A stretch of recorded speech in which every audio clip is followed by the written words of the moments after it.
Jadi yin yang ini secara umum adalah hukum yang ada di balik alam semesta ini yang sifatnya berpasangan. Jadi dalam yin yang ada pandangan setiap hal dalam hidup ini memiliki dua sisi. Yang dua sisi ini saling berbeda, kemudian saling melengkapi,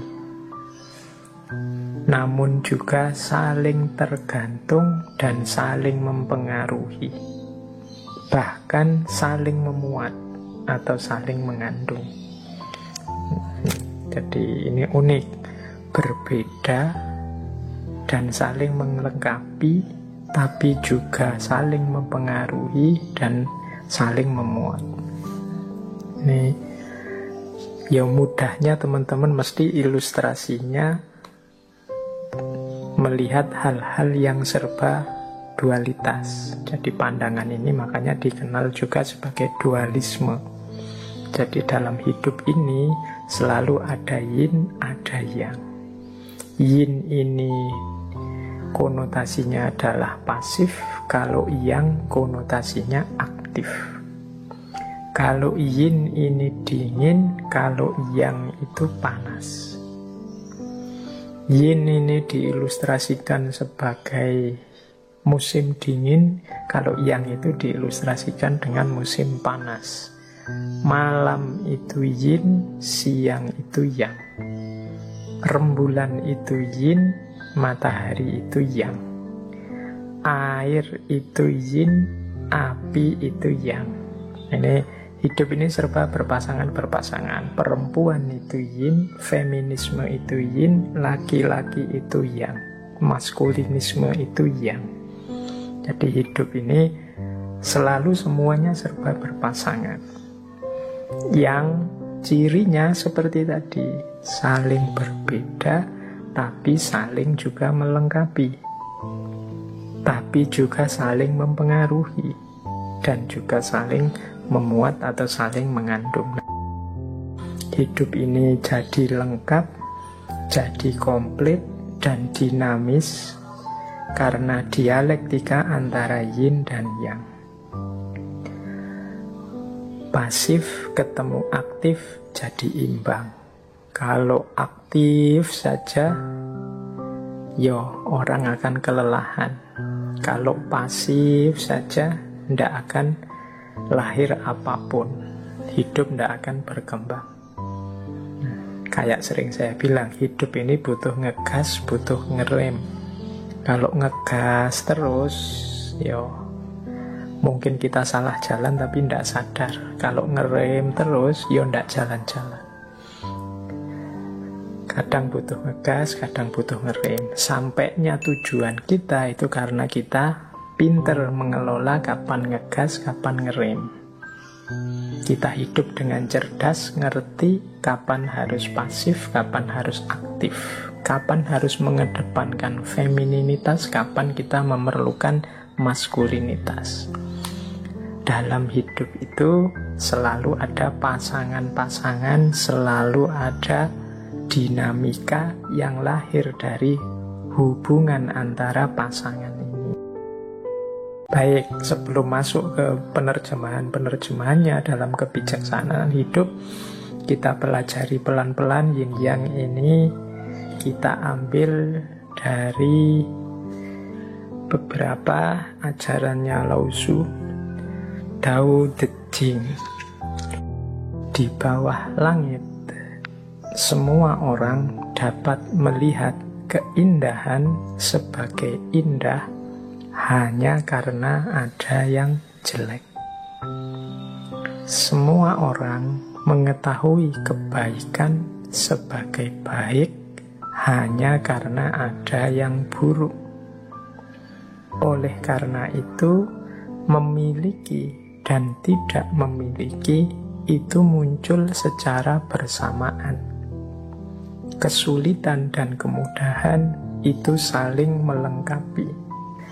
Nah, jadi kalau menurut tulisannya Lao Tzu ini, Jadi hidup ini yang tadi pasangan hitam dan putih, cakep dan jelek, kemudian kaya dan miskin, ini kan dua hal yang kontras, satu hitam, satu putih, satu positif, satu negatif.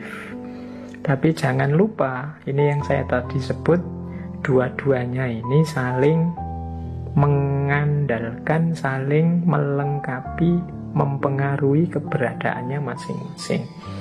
Kalau dalam kalimat tadi, keindahan itu tampil sebagai indah karena ada yang jelek. Loh, ini kan, yo ilustrasinya mudah. Orang itu disebut ganteng ketika dibandingkan dengan yang jelek. Kalau tidak ada orang jelek, ya otomatis orang ganteng tidak ada. Orang disebut kaya karena kepemilikannya dibandingkan dengan orang yang kepemilikannya lebih sedikit. Yang lebih banyak disebut kaya. Kalau kepemilikan itu sama semua, ya tidak ada orang kaya. Jadi orang kaya itu berarti dia eksis karena ada orang miskin. Sebaliknya yang miskin juga eksis karena ada orang kaya. Sebagaimana yang ganteng tadi, ganteng itu eksis sebagai cakep ya ketika ada yang jelek. Berarti yang ganteng itu terima kasihlah sama yang jelek-jelek, jasanya mereka kalian kelihatan jadi ganteng. Itu mudahnya. Jadi saling mengeksiskan, saling membuat ada. Orang itu disebut soleh karena ada yang tidak soleh. Kalau semua orang soleh, mungkin status soleh itu selesai, tidak akan ada lagi. Jadi di bawah langit, semua orang dapat melihat keindahan sebagai indah hanya karena ada yang jelek. Ada baik, ada jahat. Kalau tidak ada kejahatan, kebaikan tidak akan kelihatan. Sebaliknya juga begitu. Kalau tidak ada kebaikan, ya kejahatan juga hilang. Masing-masing saling mengadakan kutub yang sebelahnya. Ini pelajaran dari Tao Te Ching. Ini salah satu pemahaman terhadap situasi yin yang dalam hidup ini. Yang kedua, ada dan tidak ada saling mengadakan. Kesulitan dan kemudahan saling melengkapi. Panjang dan pendek saling mendefinisikan. Tinggi dan rendah saling bertentangan. Sebelum dan sesudah saling mengikuti. Ini masih menjelaskan tadi ya, bagaimana perbedaan itu saling melengkapi, saling mewujudkan yang lain. Kesulitan dan kemudahan itu saling melengkapi. Tidak ada kesulitan kalau tidak ada kemudahan. Kok sulit ya Pak mengatasi pandemi ini? Kita menyebutnya sulit mungkin karena kita bandingkan dengan mudahnya kita menyikapi penyakit yang lain. Dulu juga ada wabah, tapi tidak seperti pandemi saat ini. Maka pandemi ini kita sebut sulit. Kenapa kita sebut sulit? Karena kita bandingkan dengan yang lebih mudah. Jadi kita sering gelisah karena logika perbandingan ini, Yos. Karena kita lihat yang lebih gampang, lebih mudah, maka yang hari ini kita sebut lebih sulit.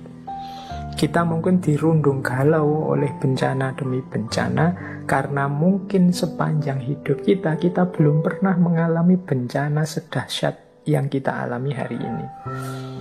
Tapi kalau kita bandingkan seandainya dengan nenek moyang kita dulu, simbah-simbah kita dulu, mungkin yang mengalami tsunami, yang mengalami gunung meletus yang luar biasa, yang mengalami gempa bumi yang sangat dahsyat, yang kita alami hari ini mungkin tidak lagi berat, tidak lagi sulit, tidak lagi luar biasa. Wah, simbah-simbah kita dulu gunung meletus bisa dirasakan sedunia efeknya.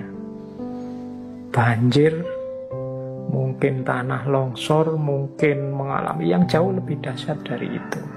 Nah, kalau kita melihat yang ini, maka situasi hari ini tidak kita sebut sulit.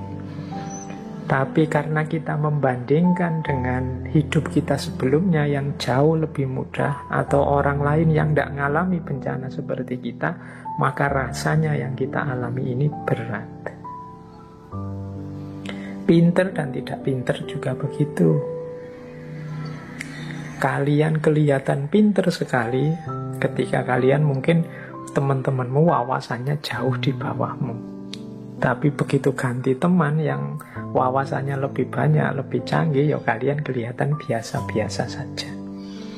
Nah, inilah di antara maknanya yin yang. Maka bisa kita tarik pemahaman, ya meskipun hari ini banyak sekali kesulitan-kesulitan, banyak sekali kerumitan hidup, tidak seharusnya kita jadi alasan untuk hidup tidak bersyukur, mengeluh saja. Tinggal kita ubah sedikit perspektifnya. Oh iya, yang saya rasakan sulit ini karena saya membandingkannya dengan kemudahan-kemudahan yang selama ini saya alami. Tapi coba saya bandingkan dengan kehidupan simba-simba saya dulu waktu dijajah Belanda, dijajah Jepang, waktu mengalami bencana yang jauh lebih dahsyat. Maka saya hidup seperti ini sebenarnya jauh lebih harus disyukuri.